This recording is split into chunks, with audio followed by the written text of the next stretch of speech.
History, geography, science से related प्रश्न, polity, economics आदि प्रश्नों का समायोजन किया जाता है, उसी अनुपात में इसमें प्रश्नों का समायोजन किया गया है जो आपके आने वाले एग्ज़ाम के लिए महत्वपूर्ण हो सकते हैं। ये आपके आने वाले किसी भी पीसीएस एग्ज़ाम, एसआई, रेलवे और अदर एग्ज़ाम के लिए इम्पॉर्टेंट है। तो चलिए दोस्तों, शुरू करते हैं इस जीके रिलेटेड सीरीज़ को। लास्ट में कमेंट करना ज़रूर नहीं भूलिएगा। आप बताइएगा कि आपको कैसा लगा ये सीरीज़। इसके पीडीएफ को आप हमारे डिस्क्रिप्शन लिंक से भी डाउनलोड कर सकते हैं और हमारे टेलीग्राम चैनल से भी जुड़ करके इसे डाउनलोड कर सकते हैं। तो चलिए दोस्तों, शुरू करते हैं इस इम्पॉर्टेंट जीके जीएस सीरीज़ को। आते हैं सबसे पहले प्रश्न की ओर। भारत में ऊर्जा क्षेत्र में अक्षय ऊर्जा स्रोत का योगदान लगभग कितना प्रतिशत है? तो सबसे पहले ये जान लीजिए कि अक्षय ऊर्जा क्या होते हैं। तो वैसे ऊर्जा स्रोत जिसका कभी क्षय नहीं होता, अर्थात नवीकरणीय ऊर्जा स्रोतों को हम लोग अक्षय ऊर्जा से जानते हैं। इसे प्रदूषण रहित ऊर्जा भी कहा जाता है और सौर ऊर्जा, पवन ऊर्जा, ज्वार ऊर्जा, भूतापीय ऊर्जा आदि इसके प्रमुख उदाहरण हैं। तो आइए देखते हैं इसका सही उत्तर क्या है। इसका सही उत्तर है 21%। वास्तव में 21% ऊर्जा क्षेत्र जो अभी वर्तमान में संपूर्ण ऊर्जा का जो प्रतिशत है वो अक्षय ऊर्जा या नवीकरणीय ऊर्जा के रूप में पाया जाता है। आइए कुछ अन्य ऊर्जा स्रोतों के भी आंकड़े को देखते हैं। भारत में ऊर्जा उत्पादन में 21% नवीकरणीय ऊर्जा अर्थात अक्षय ऊर्जा है, 64% थर्मल ऊर्जा अर्थात तापीय ऊर्जा है, नाभिकीय ऊर्जा का प्रतिशत मात्र 2% है तथा हाइड्रोजन ऊर्जा यानी जल विद्युत से प्राप्त होने वाले ऊर्जा का योगदान 13% है। तो ये आंकड़े आप निश्चित रूप से याद कर लेंगे, ये आपके पीटी और मेंस दोनों जगह उपयोग में आएंगे। तो चलिए अगले प्रश्न की ओर चलते हैं। अगला हमारा प्रश्न है, चैलेंजर गर्त का संबंध किस महासागर से है?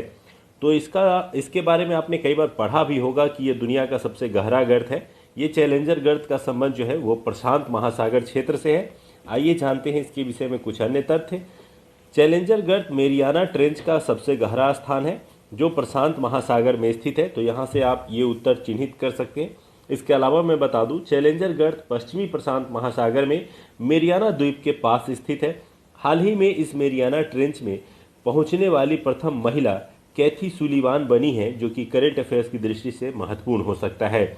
इस मैप को अगर आप देखेंगे तो एशिया के इस पूर्वी भाग में जो एक बड़ा सा महासागरीय क्षेत्र है उसे ही हम लोग प्रशांत महासागर कहते हैं, जो एशिया के पूर्वी तट से लेकर के दोनों अमेरिका, उत्तरी एवं दक्षिणी अमेरिका के पश्चिमी तट से जुड़ा हुआ है।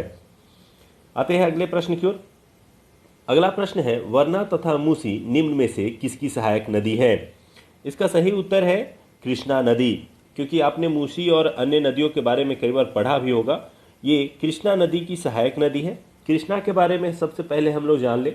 कृष्णा नदी दक्षिण भारत की द्वितीय सबसे महत्वपूर्ण नदी है। पहली जो है गोदावरी है, इसके अलावा दूसरी जो है वो कृष्णा है। ये महाबलेश्वर से निकलकर लगभग 1400 किलोमीटर की दूरी तय कर बंगाल की खाड़ी में गिरती है और यह दूसरी सबसे लंबी नदी है दक्षिण भारत की। महाराष्ट्र, कर्नाटक, तेलंगाना और आंध्र प्रदेश से गुजर करके ये बंगाल की खाड़ी में गिरती है। इसके अलावा मैं बता दूं कि कृष्णा नदी के सहायक नदियों में वरना, मूसी, कोयना, दूधगंगा आदि प्रमुख सहायक नदियां हैं और इसी मूसी नदी के किनारे हैदराबाद शहर बसा है, जो कि कई बार प्रश्न में आपसे पूछा गया है। आते हैं चौथे प्रश्न में। ग्रेट सैंडी मरुस्थल किस देश में स्थित है? ऑप्शन है जापान, ब्रिटेन, केनिया और ऑस्ट्रेलिया। इसका सही उत्तर है ऑस्ट्रेलिया। ऑस्ट्रेलिया महादेश में कई मरुस्थल स्थित है, जैसे ग्रेट विक्टोरिया, तनामी मरुस्थल, गिब्सन मरुस्थल और सिम्पसन मरुस्थल। इसमें ग्रेट सैंडी मरुस्थल जो है वो काफ़ी प्रसिद्ध है और यहाँ से कई बार प्रश्न पूछे भी गए हैं। ग्रेट विक्टोरिया और गिब्सन से भी कई बार प्रश्न पूछे गए हैं। तो इसका सही उत्तर ऑस्ट्रेलिया है। इस मैप को अगर देखेंगे तो ग्रेट सैंडी डिजर्ट आपको ये ऑस्ट्रेलिया महादेश के पश्चिमी क्षेत्र में आपको दिखाई देगा। आते हैं अगले प्रश्न की ओर। अगला प्रश्न है हमारा पांचवा प्रश्न। काली मिट्टी का विस्तार भारत के किस राज्य में सर्वाधिक है? आपको पता है कि रेगुर मिट्टी के नाम से भी काली मिट्टी को जाना जाता है और यह मुख्य रूप से भारत के उस क्षेत्र में पाया जाता है जहां दक्कन के लावा के चट्टानों के टूटने से इसका निर्माण हुआ है। तो ऑप्शन आपके सामने है महाराष्ट्र, कर्नाटक, उत्तर प्रदेश और केरल। इसका सही उत्तर है महाराष्ट्र। महाराष्ट्र के क्षेत्र में सबसे ज़्यादा काली मिट्टी पाई जाती है, तो इसका सही उत्तर है महाराष्ट्र। बात करें काली मिट्टी के अन्य राज्य जहां पर ये पाई जाती हैं, तो कर्नाटक, गुजरात, मध्य प्रदेश भी ऐसे राज्य हैं जहां पर ये पाई जाती हैं। मुख्य रूप से इस क्षेत्र में जो दक्कन का पठार था उसके टूटने से, यानी उसके लावा के चट्टानों के छोटे छोटे कणों में टूटने से इस मिट्टी का निर्माण हुआ है। कपास के उत्पादन के लिए यह मिट्टी काफ़ी उपयुक्त मानी जाती है और यहाँ से कई बार प्रश्न भी आपको पूछे गए हैं। आते हैं छठे प्रश्न की ओर। भारत का प्रधानमंत्री होता है, चयनित होता है, निर्वाचित होता है, मनोनीत होता है या नियुक्त होता है? ये प्रश्न पॉलिटी सेक्शन से काफ़ी अच्छा प्रश्न है। इसका सही उत्तर है नियुक्त होता है। क्यों नियुक्त होते हैं इसके संबंध में सबसे पहले जानते हैं। क्योंकि प्रधानमंत्री की जो नियुक्ति है वो राष्ट्रपति के द्वारा की जाती है, ये डायरेक्ट जनता द्वारा नहीं चुने जाते हैं। डायरेक्ट जनता द्वारा जो चुने जाते हैं उसे हम लोग एमपी, मेंबर ऑफ पार्लियामेंट कहते हैं, और उनके द्वारा जो अपने लीडर होते हैं उनको आगे बढ़ाया जाता है तथा राष्ट्रपति के द्वारा उन्हें नियुक्त किया जाता है। इस प्रकार से आप याद रख सकते हैं कि प्रधानमंत्री की नियुक्ति होती है और उनकी नियुक्ति राष्ट्रपति के द्वारा की जाती है, और भारत में जो शासन व्यवस्था है उसमें वास्तविक शक्ति जो है वो प्रधानमंत्री के हाथों में ही होती है। आते हैं अगले प्रश्न की ओर, जो है हमारा सातवां प्रश्न। भारत शासन अधिनियम 1935 द्वारा स्थापित संघ में अवशिष्ट शक्तियां किसके पास प्रदान की गई थी? तो सबसे पहले ये समझ लें कि ये भारत शासन अधिनियम 1935 के समय का प्रश्न पूछा जा रहा है, यानी उस समय भारत में जो शासन पद्धति थी वो ब्रिटिश के हाथों में थी, इसलिए जितने भी अवशिष्ट शक्तियां थी वो ब्रिटिश के हाथ में गई, और इसीलिए इसका सही उत्तर जो होगा वो गवर्नर जनरल होगा। यानी जो अतिरिक्त शक्तियां जो बच गई थी वो गवर्नर जनरल के अधीन रही। आइए जानते हैं 1935 में भारत शासन अधिनियम द्वारा स्थापित संघ में अवशिष्ट शक्तियां गवर्नर जनरल को प्रदान की गई थी, लेकिन जब देश स्वतंत्र हुआ और संविधान का निर्माण हुआ तो अवशिष्ट शक्तियां जो है वो केंद्र के पास रहीं। आते हैं आठवें प्रश्न की ओर। जवाहरलाल नेहरू ने निम्न में से किस अधिनियम को गुलामी की दास्ता की संज्ञा दी है? तो जवाहरलाल नेहरू जी ने यह संज्ञा जो है वो भारत शासन अधिनियम 1935 को दी थी। आपको पता है कि भारत शासन अधिनियम 1935 के समय भारत जो था वो गुलाम था, और उस दौरान जो है भारत की जो आकांक्षाएं थी उसकी पूर्ति इस अधिनियम के माध्यम से नहीं की जा सकी, जिसके कारण इसे जवाहरलाल नेहरू जी द्वारा जो है गुलामी की दास्तां तथा मदन मोहन मालवीय द्वारा जो है इसे अंदर से खोखला बताया गया था। हालांकि जब देश आज़ाद हुआ और भारतीय संविधान का निर्माण हुआ तो सबसे ज़्यादा भारतीय संविधान में अनुच्छेद जो है वो भारत शासन अधिनियम से ही शामिल किए गए थे। आते हैं 9वें प्रश्न की ओर। संविधान के निर्माण के लिए गठित संविधान सभा का प्रतीक चिन्ह क्या था? इस प्रश्न को ध्यान से सुने, क्योंकि यहाँ पे संविधान सभा का प्रतीक चिन्ह पूछा जा रहा है। ऑप्शन है गुलाब, कमल, हाथी, तिरंगा। इसका सही उत्तर है हाथी। जब संविधान सभा का गठन हुआ तो संविधान निर्माण की प्रक्रिया 9 दिसंबर 1946 से प्रारंभ हुई थी। आपको पता होगा कि संविधान की पहली बैठक 9 दिसंबर 1946 को हुई थी, और इस दौरान ही संविधान सभा का जो संपूर्ण चिन्ह था वो हाथी के रूप में अपनाया गया था। इस मैप के थ्रू भी आप देख सकते हैं। आते हैं 10वें प्रश्न की ओर। संविधान के किस भाग का संबंध केंद्र शासित प्रदेशों के प्रशासन से है? आपको पता है कि भारतीय संविधान में कुल 22 भाग हैं, और इस 22 भागों में से अलग अलग भागों में अलग अलग प्रशासन को दर्शाया गया है। इसी क्रम में अगर बात करें तो इसका सही उत्तर जो है वो भाग 8 है। आइए थोड़ा सा इसको विस्तार से जानते हैं। भारतीय संविधान का जो भाग 5वां है यह संघ क्षेत्र के शासन से संबंधित है। वहीं भाग 6 राज्यों के शासन से संबंधित है, जबकि भाग 7वां विलुप्त कर दिया गया है, यानी इसको निरस्त कर दिया गया है, तथा भाग 8वां जो है ये केंद्र शासित प्रदेशों के संबंधित है। तो बात यहाँ ये 2-3 प्रश्न उठ करके आएंगे। कई बार ये भी पूछा जाएगा कि भारतीय संविधान का वह कौन सा भाग है जिसे विलुप्त कर दिया गया है, तो उसका सही उत्तर है भाग 7। इसे 7वें संविधान संशोधन 1956 द्वारा जो है विलुप्त किया गया था। तो इसका सही उत्तर जो है इस प्रश्न के अनुसार से भाग 8 इसका सही उत्तर है। आते हैं 11वें प्रश्न की ओर। वन्य जीव का संरक्षण निम्न में से किसके अंतर्गत आता है? तो वन्य जीव को संरक्षण करने के लिए कई प्रकार के प्रावधान किए गए हैं। भारतीय संविधान में इसका उल्लेख कई बार आता है। क्या मौलिक कर्तव्य के अंतर्गत आता है? क्या मौलिक अधिकार के अंतर्गत आता है? राज्य की नीति निर्देशक तत्व के अंतर्गत आता है? ए एवं सी दोनों के अंतर्गत आता है? इसका सही उत्तर जो है वो है ए एवं सी दोनों।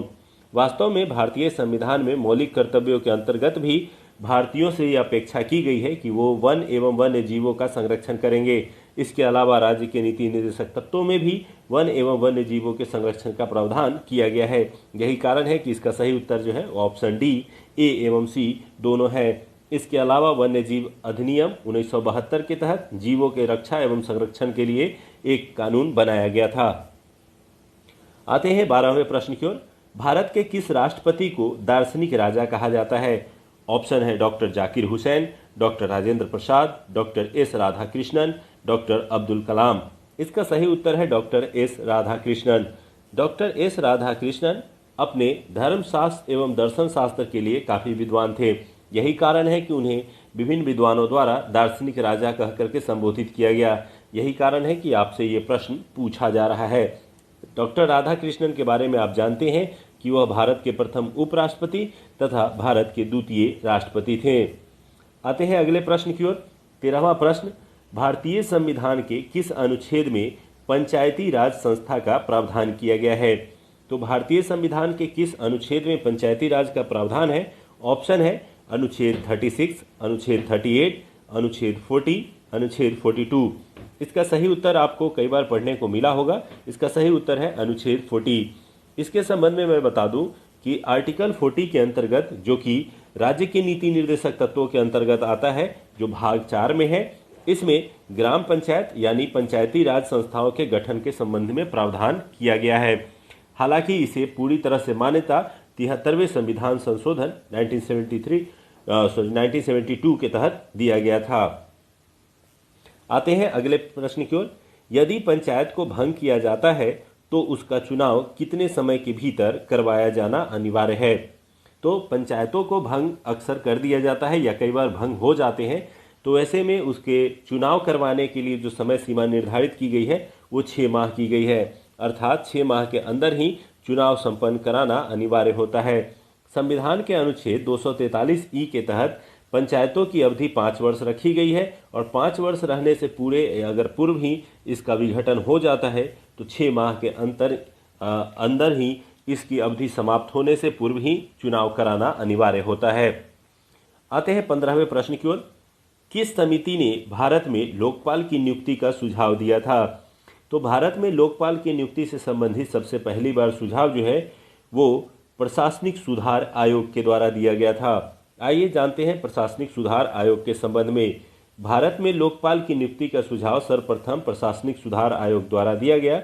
इस आयोग का गठन 5 जनवरी 1966 को किया गया था और मोरारजी देसाई को इसकी अध्यक्षता दी गई थी, यानी उनके नेतृत्व में ही ये प्रशासनिक सुधार आयोग गठित किया गया था। आते हैं 16वें प्रश्न की ओर। पन्नालाल घोष का संबंध किस वाद्य यंत्र से है? पन्नालाल घोष जो है वो विभिन्न प्रकार के यंत्रों से संबंधित है, यानी बांसुरी उनका जो है मुख्य वाद्य यंत्र है। तो यहाँ पे सही उत्तर जो है वो बांसुरी है। इसके अलावा आप याद रख सकते हैं कि हरिप्रसाद चौरसिया, एन लीला एवं राजेंद्र प्रसन्न भी बांसुरी वादन से संबंधित में प्रसिद्ध व्यक्ति हैं।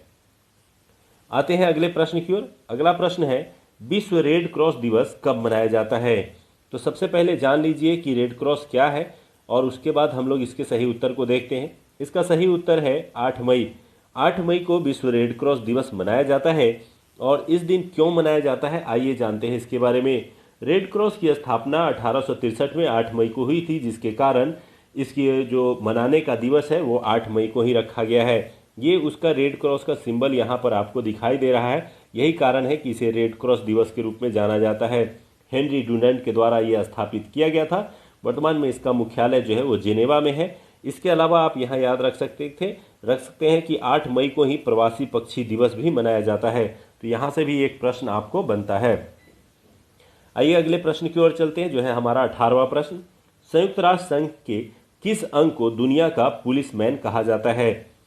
तो आपको पता है कि संयुक्त राष्ट्र संघ के अंतर्गत 6 संस्थाएं काम करती है। उसमें जो पुलिसमैन की संज्ञा दी गई है वो सुरक्षा परिषद को दी गई है। क्यों दी गई है, आइए जानते हैं इसके संबंध में। सुरक्षा परिषद वास्तव में अंतर्राष्ट्रीय शांति एवं सुरक्षा करने के उद्देश्य से बनाया गया है। अर्थात पूरे विश्व के सुरक्षा से संबंधित जिम्मेवारी सुरक्षा परिषद को सौंपी गई है। यही कारण है कि इसे संयुक्त राष्ट्र का दुनिया का पुलिसमैन कहा जाता है। आपको जानकारी होनी चाहिए कि सुरक्षा परिषद में कुल 15 सदस्य होते हैं, जिसमें से 5 अस्थायी तथा 10 अस्थायी सदस्य होते हैं। 5 अस्थायी सदस्य हमेशा के लिए फिक्स्ड है, जिनका नाम इस प्रकार है: चीन, फ्रांस, अमेरिका, ब्रिटेन और रूस। और 10 अस्थायी सदस्य केवल 2 वर्षों के लिए अल्टरनेट वर्षों में बनाया जाता है और इनका कार्यकाल मात्र 2 वर्षों का होता है। आते हैं अगले प्रश्न की ओर। मेगास्थनीज ने भारतीय समाज को कितने भागों में विभाजित किया था? आपको पता है कि मेगास्थनीज मौर्य काल के दौरान एक दूत बनकर के आए थे और भारत में मौर्य वंश के दौरान वहाँ पर इंडिका की उन्होंने रचना की थी। उन्होंने भारतीय समाज को विदेशी आंखों से देखा, जिसके कारण उन्होंने भारतीय समाज को कुल 7 वर्गों में विभाजित किया है, जबकि उससे पूर्व से हमारे भारतीय समाज को 4 वर्गों में विभाजित किया जाता रहा है, जिसमें ब्राह्मण, क्षत्रिय, वैश्य एवं शूद्र थे। जबकि मेगास्थनीज ने इंडिका के माध्यम से भारतीय समाज को 7 वर्गों में विभाजित किया है। ये कौन से 7 वर्ग हैं, आइए देखते हैं इसको। पहला दार्शनिक, दूसरा किसान, तीसरा अहीर, चौथा कारीगर, पांचवां सैनिक, छठा निरीक्षक और सातवां सभासद। अर्थात उन्होंने 7 वर्गों में भारतीय समाज को विभाजित किया है। आते हैं अगले प्रश्न की ओर। स्वामी विवेकानंद के द्वारा बेलूर मठ की स्थापना कब की गई थी? तो स्वामी विवेकानंद के द्वारा जो है बेलूर मठ की स्थापना की गई। यह उनके द्वारा रामकृष्ण मिशन की स्थापना के अगले वर्ष ही की गई थी। अर्थात इसका सही उत्तर जो है वो है 1897। 1897 में उन्होंने जो है बेलूर मठ की स्थापना की और 1896 में उन्होंने जो है रामकृष्ण मिशन की स्थापना की थी। इसके अलावा जानकारी के लिए आप याद रख सकते हैं कि आत्मीय सभा की स्थापना राजा राम मोहन राय, वेद समाज की स्थापना केशव चंद्र सेन, शारदा सदन की स्थापना रमाबाई तथा विश्व भारती रविन्द्रनाथ टैगोर द्वारा स्थापित किया गया था। आते हैं अगले पॉइंट की ओर। 21वां प्रश्न है हमारा, किस गवर्नर जनरल के कार्यकाल के दौरान नेटिव मैरिज एक्ट को पारित किया गया था? तो नेटिव मैरिज एक्ट जो है वो विवाह के लिए न्यूनतम आयु निर्धारित करने से संबंधित है और यह जो है लॉर्ड नॉर्थब्रुक के समय जो है पारित किया गया था। इस अधिनियम के तहत जो है 14 वर्ष जो है वो विवाह की आयु निर्धारित की गई थी, जिसे बाद में बढ़ाया गया था। और आप शारदा एक्ट भी जानते हैं और फिर स्वतंत्रता के बाद भी इसे 18 और 21 वर्ष के लिए जो है फिक्स कर दिया गया। नेटिव मैरिज एक्ट को जो है 1872 ईस्वी में पारित किया गया था और उस समय भारत के गवर्नर जनरल जो है लॉर्ड नॉर्थब्रुक थे। इसके अलावा भी कई गवर्नर जनरल ने कुछ भारतीय समाज में सुधार के लिए अधिनियम लाए थे, जैसे शिशु वध पर प्रतिबंध संबंधी अधिनियम वेलेजली के समय, सती प्रथा पर प्रतिबंध विलियम बेंटिक के समय, शारदा एक्ट जो है वो लॉर्ड इरविन के समय, दास प्रथा पर प्रतिबंध एलन बरो के समय लाया गया था। आते हैं अगले प्रश्न की ओर। मैं एक क्रांतिकारी के रूप में कार्य करता हूँ, यह कथन किससे संबंधित है? तो वास्तव में यह जो कथन है वो भारतीय प्रधानमंत्री जवाहरलाल नेहरू जी से संबंधित है। जवाहरलाल नेहरू ने कहा था कि मैं एक क्रांतिकारी के रूप में कार्य करता हूं। जवाहरलाल नेहरू भारत के प्रथम प्रधानमंत्री थे तथा उन्हें 3 बार जो है कांग्रेस के अधिवेशन की अध्यक्षता करने का भी अवसर मिला, 1929, 1936, 1937। 1929 जो है वो काफ़ी प्रचलित है, आप जानते भी होंगे इसके संबंध में।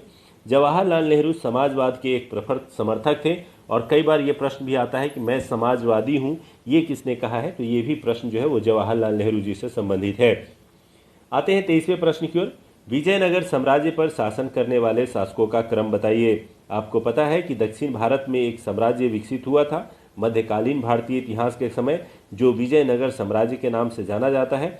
यहाँ पर 4 वंश आए थे, क्रमशः संगम, सल्लुव, तलुव और अराविडु। आइए देखते हैं इसका सही क्रम। तो इसका सही क्रम जो आपको पुनः देख लें, संगम, सल्लुव, तलुव और अराविडु। इसके संबंध में आप जानते हैं कि 1336 में हरियर एवं बुक्का नामक 2 भाइयों ने एक साम्राज्य की स्थापना की, जिसे संगम वंश, तथा इस पूरे साम्राज्य को विजयनगर साम्राज्य के नाम से जाना जाता है। इस पूरे दक्षिण भारत के साम्राज्य के दौरान तुलु वंश के शासक कृष्णदेव राय को सबसे प्रसिद्धि मिली और सबसे प्रमुख शासक के रूप में उन्हें ही जाना जाता है। चलिए आगे बढ़ते हैं 24वें प्रश्न की ओर। निम्नलिखित में से किस मुगल शासक ने हिंदू मंदिरों को तोड़ने का आदेश दिया था? तो भारत में बने हिंदू मंदिरों को तोड़ने के लिए आदेश जो है वो मुगल शासक औरंगजेब के द्वारा दिया गया था। मुगल शासक औरंगजेब ने सर्वप्रथम हिंदू मंदिरों को तोड़ने का आदेश दिया। यह आदेश जो है उन्होंने 1669 में, यहाँ थोड़ा सा चेंज कर लेंगे, 1669 में दिया था। इसके संबंध में अलग अलग बुक में अलग अलग डेट दिए गए हैं, तो थोड़ा सा कन्फ्यूजन होता है, लेकिन इसे ठीक कर लेंगे। औरंगजेब को जिंदा पीर भी कहा जाता था, और उसके समय में सूबों की संख्या सबसे अधिक थी, जो कि कई बार प्रश्न में पूछा गया है। हालांकि औरंगजेब पर एक फुल चैप्टर मेरा वीडियो अपलोड है, उसे भी आप देख सकते हैं, काफ़ी कुछ सीखने को मिलेगा। आते हैं अगले प्रश्न की ओर। 25वां प्रश्न, निम्नलिखित विद्रोह तथा प्रभावित क्षेत्र में किसका मिलान सही नहीं है?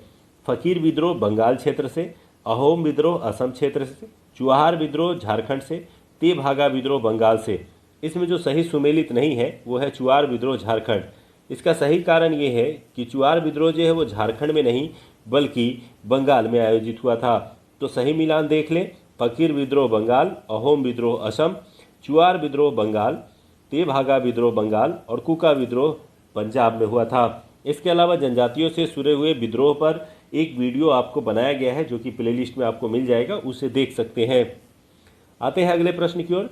26वां प्रश्न, 1857 की क्रांति को लखनऊ में दबाने वाला ब्रिटिश नायक कौन था? आपको पता है कि भारत में 1857 की क्रांति को प्रथम स्वतंत्रता संग्राम के रूप में जाना जाता है, और विभिन्न क्षेत्रों में विभिन्न नेताओं द्वारा क्रांति को आगे बढ़ाने का प्रयास किया गया, लेकिन यह पूर्णतः सफल नहीं हुआ और इसे परिणाम स्वरूप दबा दिया गया था। इस क्रम में लखनऊ में जो है बेगम हजरत महल ने क्रांति को लौ दी थी, लेकिन कैंपबेल के द्वारा जो है लखनऊ में विद्रोह को दबाया गया था। आइए इसके विषय में थोड़ा सा और जान लेते हैं। 10 मई 1857 को मेरठ से इस क्रांति की शुरुआत हुई थी। लखनऊ में इसका नेतृत्व बेगम हजरत महल के द्वारा किया गया, जबकि विद्रोह को लखनऊ में दबाने वाले अंग्रेजी नायक कैंपबेल थे। इसके अलावा आप जानते हैं झांसी की रानी, वीर कुंवर सिंह, तात्या टोपे आदि इस आंदोलन से जुड़े हुए प्रमुख नाम हैं। आते हैं अगले प्रश्न की ओर। किस सिख धर्म गुरु ने गुरुमुखी लिपि का आरंभ किया था? आपको पता है कि गुरुमुखी लिपि जो है वो सिख धर्म से संबंधित एक प्रमुख लिपि है, जिसमें वो ग्रंथों को लिखा गया है। इसकी जो लेखनी की जो शुरुआत की थी वो गुरु अंगद देव के द्वारा की गई थी। तो यहाँ पर आप याद रख सकते हैं, गुरु अंगद देव जो थे वो सिखों के दूसरे गुरु थे। इनका कार्यकाल 1539 से 1552 था। गुरुमुखी लिपि को आरंभ करने वाले गुरु अंगद देव सिख धर्म में प्रथम गुरु गुरु नानक देव थे, और उनकी जीवनी भी गुरु अंगद देव ने ही लिखी थी। तो यहाँ से इस प्रश्न का सही उत्तर आप आसानी से चुन सकते हैं। ये गुरु अंगद देव की तस्वीर भी आपको सामने दिखाई दे रही है। आते हैं 28वें प्रश्न की ओर। गांधी इरविन पैक्ट कब हुआ था? आपको पता है कि 1931 ईस्वी में गांधी इरविन समझौता हुआ था। तो अब आपको ऑप्शन में से चूज करना आसान हो गया होगा। इसका सही ऑप्शन जो है ऑप्शन डी है। गांधी इरविन समझौता जो है वो 5 मार्च 1931 को हुआ था। क्या है ये गांधी इरविन समझौता? तो गांधी और इरविन के बीच 5 मार्च 1931 को हुआ एक समझौता, जिसे गांधी इरविन पैक्ट का नाम से या गांधी इरविन समझौते के नाम से जाना जाता है।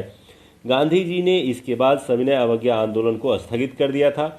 इसके साथ ही गांधी जी ने कुछ मांगे भी रखी थी, जैसे दांडी मार्च के दौरान राजनीतिक बंदी जो बनाए गए थे उनको छोड़ दिया जाए, भारतीयों को फिर से नमक बनाने का हक दिया जाए, आंदोलन के दौरान जो है जो लोग त्यागपत्र दिए थे उनको फिर से नौकरी में बहाल कर ली जाए, और आंदोलन के दौरान जब्त संपत्ति को लौटा दिया जाए। यानी गांधी जी ने कई मांगे रखी, उसको स्वीकार किया गया, जिसके कारण जो है इसे स्थगित कर दिया गया। हालांकि बाद में फिर जो है अंग्रेज इससे पलट जाते हैं और पुनः सविनय अवज्ञा आंदोलन शुरू हो जाता है। आते हैं 29वें प्रश्न की ओर। यूएनडीपी ने अपनी पहली मानव विकास रिपोर्ट किस वर्ष प्रकाशित की थी? तो यूनाइटेड नेशन डेवलपमेंट प्रोग्राम के द्वारा पहली बार मानव विकास रिपोर्ट जो है वो 1990 में जारी की गई थी। हाल ही में इसका 30 वर्ष कंप्लीट हुआ है, जिसके कारण ये चर्चा का विषय बना है। आप इसे निश्चित रूप से याद रखें। संयुक्त राष्ट्र विकास कार्यक्रम ने 1990 में अपनी पहली मानव विकास रिपोर्ट जारी की। मानव विकास सूचकांक जो है उसके तहत जो है किसी देश के मानव की विकास संबंधी आंकड़ों को जो है परिलक्षित किया जाता है। इस सूचकांक का जो है सबसे पहले नेतृत्व जो है महबूब उल हक और इंगे कॉल ने किया था। अभी हाल ही में रिसेंटली इसके 30 वर्ष पूरे होने के कारण ये चर्चा में है। आते हैं 30वें प्रश्न की ओर। दी थर्ड पिलर पुस्तक के लेखक कौन है? हाल ही में ये पुस्तक चर्चित रही है, द थर्ड पिलर, और इसके लेखक जो है वो काफ़ी चर्चित है, जिसके कारण ये प्रश्न आपसे पूछा जा सकता है। इसका सही उत्तर है रघुराम जी राजन। तो आरबीआई के पूर्व गवर्नर रघुराम जी राजन द्वारा जो है द थर्ड पिलर ये पुस्तक लिखी गई है। ये पुस्तक की फ़ोटो यहाँ पे आपको दिखाई दे रही है, आप इसको देख सकते हैं। आते हैं 31 प्रश्न की ओर। आल्प्स पर्वत के विस्तृत क्षेत्र से संबंधित देश कौन है? तो आपको सबसे पहले जानकारी होनी चाहिए कि आल्प्स पर्वत जो है वो यूरोप की सबसे बड़ी पर्वतमाला है। इसकी सबसे ऊंची चोटी जो है वो माउंट ब्लैक के नाम से जानी जाती है, जो फ्रांस में है। इसकी लंबाई लगभग 1200 किलोमीटर लंबी है और यह 8 देशों में फैली हुई है। मुख्य रूप से जिन देशों में ये फैली है उसका सही उत्तर ऑप्शन डी है, ए और बी। आप ये देख सकते हैं यूरोप का मैप, और इस मैप के थ्रू आप ये देख सकते हैं कि ये आल्प्स पर्वत का क्षेत्र है जो कई देशों में फैला हुआ है, जो कि फ्रांस से लेकर के स्पेशली स्विट्जरलैंड तक फैला हुआ है। आते हैं अगले प्रश्न की ओर।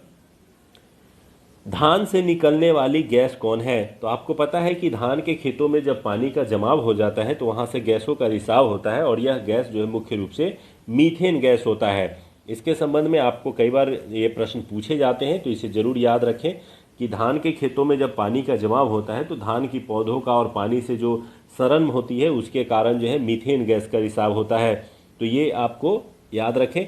इसके अलावा खेत से नाइट्रस ऑक्साइड, मीथेन और कार्बन डाइऑक्साइड गैसें भी रिलीज होती हैं। ये पूरा का पूरा फिगर आपको यहाँ पर दिखाई दे रहा है। आते हैं अगले प्रश्न की ओर। निम्नलिखित में से ऊष्मा का सबसे अच्छा चालक कौन है? ऑप्शन है पारा, पानी, ईथर, बेंजीन। इसका सही उत्तर है पारा। इसको कई बार आपने प्रश्नों में पढ़ा भी होगा कि पारा जो है वो ऊष्मा का सबसे अच्छा सुचालक माना जाता है। दिए गए विकल्पों में ऊष्मा का सबसे अच्छा चालक पारा है। अन्य अच्छे सुचालकों में अगर बात करें तो तांबा, एल्युमिनियम, चांदी, सोना आदि भी काफ़ी जो है वो चर्चित है। यहाँ पर आप देख रहे हैं कि क्रम से ये दिखाई दे रहा है कि कौन जो है वो सबसे ज़्यादा सुचालक माना जाता है। आते हैं अगले प्रश्न की ओर। अगला प्रश्न है, सूर्य की ऊर्जा उत्पन्न होती है। ऑप्शन है नाभिकीय विखंडन द्वारा, आयनीकरण द्वारा, नाभिकीय संलयन द्वारा, ऑक्सीकरण द्वारा। इसके संबंध में आपने पढ़ा भी होगा कि सूर्य में जो नाभिकीय ऊर्जा है वो नाभिकीय संलयन द्वारा उत्तेजित होती है, जिसके कारण जो है ये लंबे समय तक प्रकाश उत्सर्जित करते रहता है। नाभिकीय विखंडन होता तो अभी तक सूर्य बुझ चुका होता। तो नाभिकीय संलयन सूर्य एवं तारों के ऊर्जा का स्रोत है। सूर्य का अधिकांश भाग जो है वो हाइड्रोजन तथा हीलियम से बना है। इसमें सबसे प्रमुख जो है वो हाइड्रोजन और हीलियम है। हाइड्रोजन टूटकर हीलियम में बदलते हैं और इसी क्रम में नाभिकीय संलयन की प्रक्रिया निरंतर चलती रहती है, जो प्रकाश और ऊर्जा के स्रोत का माध्यम बनता है। आते हैं 35वें प्रश्न की ओर। दूध उदाहरण है विलयन का, फेन का, वायुवियल का या पायस का। ये कई बार साइंस के सेक्टर में ये प्रश्न पूछा जाता है। आइए देखते हैं इसका सही उत्तर। इसका सही उत्तर है पायस। पायस अर्थात इमल्सन। अब आते हैं जानते हैं ये क्या होता है। दूध एक पायस का उदाहरण है। पायस मतलब दो या इससे अधिक अमिश्रित तरल जब पदार्थों से बना एक मिश्रण अगर आपके सामने आता है तो उसे हम लोग पायस या इमल्सन कहते हैं। दो या इससे अधिक अमिश्रणीय तरल पदार्थों से बनने वाले पदार्थ को हम लोग जो है इमल्सन कहते हैं। तो यही कारण है कि दूध जो है वो एक इमल्सन का उदाहरण होता है। आते हैं अगले प्रश्न की ओर। अगला प्रश्न है, एक्वा रेजिया निम्नलिखित में से किससे मिलाकर के बनता है? तो एक्वा रेजिया, जिसे हम लोग अम्लराज के नाम से जानते हैं, जब इसे ताज़ा रूप में मिलाया जाता है तो लगातार धुआं जो है यहाँ से रिलीज होता है। इसका सही उत्तर जो है वो ऑप्शन सी है। HCl एवं HNO3 के मिलाने से जो है एक्वा रेजिया यानी अम्लराज का निर्माण होता है। आइए जानते हैं इसके संबंध में। तो हाइड्रोक्लोरिक एसिड HCl और नाइट्रिक एसिड HNO3 को मिलाकर एक्वा रेजिया बनाया जाता है। इसके मिश्रण के बाद जो ये घोल तैयार होता है ये ऑरेंज कलर का होता है और इससे निरंतर धुआं निकलता रहता है। आते हैं 37वें प्रश्न की ओर। शक्ति का मात्रक क्या होता है? ये कई बार पूछा गया प्रश्न है और आजकल BPSC से लेकर के अलग अलग एग्जाम में भी इस तरीके के शॉर्ट फॉर्म प्रश्न भी पूछ लिए जाते हैं। इसका सही उत्तर है वाट। शक्ति का जो मात्रक होता है वो कार्य बटा समय अर्थात वाट जो है इसका सही उत्तर है। आते हैं 38वें प्रश्न की ओर। बल का व्यंजक न्यूटन के किस गति नियम से प्राप्त होता है? तो ये आपने पढ़ा भी होगा कि व्यंजक के रूप में जो नियम प्राप्त होता है वो द्वितीय गतिकीय नियम से प्राप्त होता है। जब किसी वस्तु पर बाह्य बल लगाया जाता है तो उस बल की दिशा में उत्पन्न त्वरण आरोपित बल के समानुपाती एवं द्रव्यमान के व्युत्क्रमानुपाती होता है। अतः बल का व्यंजक जो है वो न्यूटन के दूसरे नियम से प्राप्त होता है। तो ये आपने कई बार पढ़ा भी होगा। तो इसका सही उत्तर जो है वो द्वितीय गतिकीय नियम से प्राप्त होता है। आते हैं 39वें प्रश्न की ओर। डायनमो एक युक्ति है जो परिवर्तित करता है। तो सबसे पहले ये जान लीजिए कि बिजली उत्पादन के लिए एक यंत्र का उपयोग हम लोग करते हैं जिसे डायनमो कहते हैं। तो डायनमो को जैसे ही आप उपयोग में लाइएगा तो क्या करेगा, एक यंत्र जो है वो बिजली उत्पादित करेगा। तो ऐसे में इसका सही उत्तर हो जाएगा कि एक यांत्रिक ऊर्जा को विद्युत ऊर्जा में बदलता है। तो इसका सही उत्तर हो गया, एक यंत्र के द्वारा विद्युत उत्पादन किया जाता है। जब हम मोटर की बात करेंगे तो जो जस्ट इसका अपोजिट हो जाएगा। एक मोटर को बिजली कनेक्शन देते हैं तो वो चलने लगता है, यानी विद्युत प्राप्त करके यंत्र काम करता है। तो यानी विद्युत ऊर्जा से यांत्रिक ऊर्जा होगा, जबकि डायनमो पूछा जाएगा तो यांत्रिक ऊर्जा से विद्युत ऊर्जा होगा। आते हैं अगले प्रश्न की ओर। अगला प्रश्न है, दूध का आपेक्षिक घनत्व किससे मापा जाता है? ऑप्शन है हाइड्रोमीटर, न्यूट्रोमीटर, लैक्टोमीटर, हाइग्रोमीटर। इसका सही उत्तर है लैक्टोमीटर।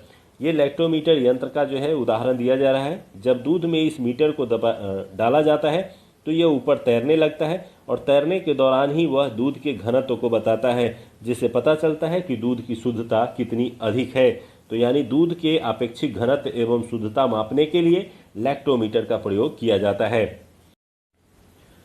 41वें प्रश्न में आते हैं, निम्नलिखित में से कौन पारिस्थितिकी तंत्र का अजैविक घटक नहीं है? तो सबसे पहले ये जान लीजिए कि पारिस्थितिकी तंत्र के अंतर्गत दो प्रकार के घटक होते हैं, एक जैविक तथा अजैविक।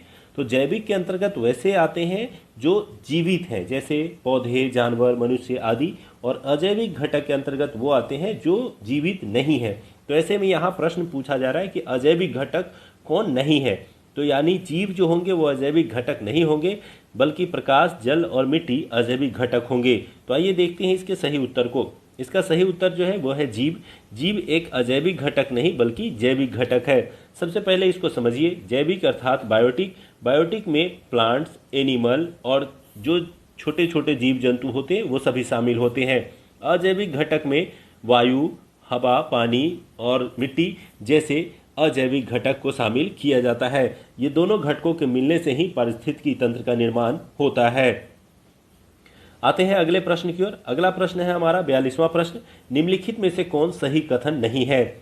ऑप्शन है, टमाटर में लाल रंग का एक कारण लाइकोपीन होता है, पपीते के पीले रंग का कारण सेलेनिन होता है, सेब के लाल रंग का कारण एंथेसाइनिन होता है और लाल मिर्च के लाल होने का कारण कैप्सेसिन होता है। इसका जो सही उत्तर है वो है पपीते के पीले रंग का कारण सेलेनिन नहीं होता है, क्योंकि यहाँ पूछा गया है कौन नहीं होता है। तो इसका जो सही उत्तर है वो ऑप्शन बी है, क्योंकि पपीते का जो पीलापन होता है वो यह मूल रूप से कैरोटीन के कारण होता है। पपीते का वनस्पतीय नाम कैरिका पपाया होता है और इसमें विटामिन ए की प्रचुर मात्रा होती है, जिसके कारण इसे विटामिन ए का एक बहुत अच्छा स्रोत माना जाता है। आते हैं अगले प्रश्न की ओर, जो है हमारा 43वां प्रश्न, निम्न में से कौन सा कण रक्त में नहीं पाया जाता है? ऑप्शन है लाल रक्त कण, श्वेत रक्त कण, बिंबाणु, प्रोथ्रोम्बिन। तो इसका जो सही उत्तर है वो है प्रोथ्रोम्बिन है, क्योंकि प्रोथ्रोम्बिन हमारे ब्लड का पार्ट नहीं होता है। यह एक प्रकार का प्लाज्मा होता है जो कि रक्त को जमने में उपयोग में आता है। बाकी इसके सभी जो है वो रक्त के पार्ट होते हैं। आते हैं 44वें प्रश्न की ओर। द्वितीय गोलमेज सम्मेलन का आयोजन कब किया गया था? तो आपको पता होना चाहिए कि गोलमेज सम्मेलनों का आयोजन जो है 1930 से लेकर के 1932 के बीच में किया गया और कुल 3 गोलमेज सम्मेलनों का आयोजन हुआ था, जिसमें पूछा जा रहा है द्वितीय गोलमेज सम्मेलन का प्रथम जो आयोजन का दिनांक है वो कब है। तो आइए जानते हैं इसका सही उत्तर। इसका सही उत्तर है सितंबर में हुआ था। ये 7 सितंबर 1931 को द्वितीय गोलमेज आंदोलन की सम्मेलन की शुरुआत हुई थी और गोलमेज सम्मेलन में इसमें कांग्रेस ने भाग लिया था और कांग्रेस की ओर से जो है इसमें गांधी जी ने पार्टिसिपेट किया था। हालांकि यह सांप्रदायिक समस्याओं के कारण जो है यह असफल रहा था। इसको याद कर लीजिए कि नवंबर 1930 से लेकर के जनवरी 1931 के बीच प्रथम गोलमेज सम्मेलन हुआ। 7 सितंबर 1931 से लेकर के दिसंबर 1931 के बीच द्वितीय गोलमेज सम्मेलन हुआ और तृतीय गोलमेज सम्मेलन नवंबर-दिसंबर 1932 में आयोजित हुआ था। आते हैं 44वें के बाद 45वें प्रश्न की ओर। 1942 में राजेंद्र प्रसाद को गिरफ्तार करके किस जेल में रखा गया था? आपको पता होगा कि जब 1942 की क्रांति शुरू हुई थी तो उस दौरान जितने भी भारत के प्रमुख और प्रसिद्ध नेता थे उन्हें गिरफ्तार करके अलग अलग जेलों में बंद कर दिया गया था। उसी दौरान जो है डॉक्टर राजेंद्र प्रसाद को बांकीपुर जेल में बंद किया गया था? ये कई बार प्रश्न के रूप में पूछा गया है और काफी महत्वपूर्ण प्रश्न है। 9 अगस्त 1942 को महात्मा गांधी तथा अन्य प्रमुख कांग्रेस नेताओं को गिरफ्तार कर लिया गया था। बिहार में राजेंद्र प्रसाद को गिरफ्तार करके बांकीपुर जेल में रखा गया था, जबकि वहीं गांधी जी को पूना के आगा खां पैलेस में जो है कैद किया गया था। यह भी कई बार प्रश्न के रूप में पूछा गया है। आते हैं 46वें प्रश्न की ओर। व्यक्तिगत सत्याग्रह में प्रथम सत्याग्रही किसे चुना गया था? तो आपको पता होगा कि 1940 में सत्याग्रह की शुरुआत की गई थी, जो कि गांधी जी के पहलों में शामिल है और उन्होंने इसे व्यक्तिगत सत्याग्रह का नाम दिया था। इस दौरान सबसे पहले जो व्यक्तिगत सत्याग्रही बने थे वो विनोबा भावे बने थे, और जबकि दूसरे जो सत्याग्रही बने थे वो जवाहरलाल नेहरू बने थे। तो इसका सही उत्तर आप आसानी से चुन सकते हैं, विनोबा भावे। अगस्त प्रस्ताव की पूरी तरह से अस्वीकार करते हुए कांग्रेस ने गांधी जी के नेतृत्व में जो है व्यक्तिगत सत्याग्रह की शुरुआत 1940 में की, और इस दौरान प्रथम सत्याग्रही विनोबा भावे तथा द्वितीय सत्याग्रही जवाहरलाल नेहरू बने थे। आते हैं अगले पॉइंट की ओर। निम्नलिखित में से किसने मित्र मेला संघ की शुरुआत की थी? तो आपको सबसे पहले जान लेना है कि मित्र मेला जो है एक गुप्त संस्था थी, और इस गुप्त संस्था की शुरुआत जो है वो बीडी सावरकर के द्वारा की गई थी। तो इसका सही उत्तर जो है वो है बीडी सावरकर। बीडी सावरकर ने मित्र मेला नामक एक संगठन का निर्माण किया था। इनका पूरा नाम विनायक दामोदर सावरकर है। इसकी स्थापना उन्होंने 1899 ईस्वी में की, जो आगे चल करके अभिनव भारत नामक